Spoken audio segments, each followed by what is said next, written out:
So for this video today, we're going to be practicing adding numbers using a 100 square. So I'm going to start off with writing out the calculation that we have, which is going to be 46 add 20.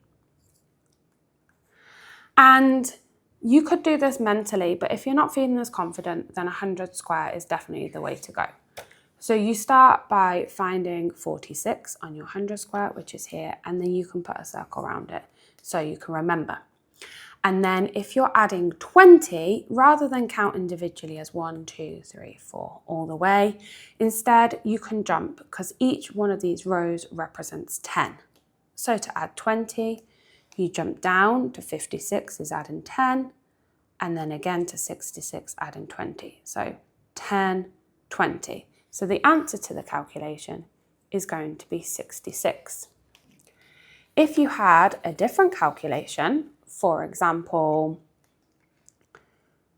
49 add 32, you can use the same strategy, but in a slightly different way.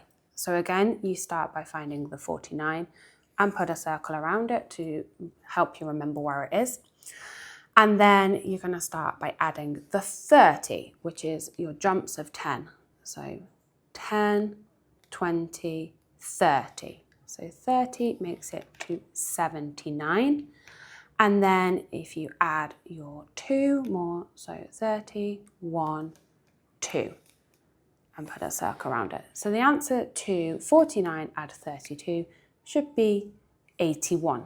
This can be done for any number, any size, and remember when you are adding, it is commutative, so you can change the numbers around if it makes it a little bit easier for you.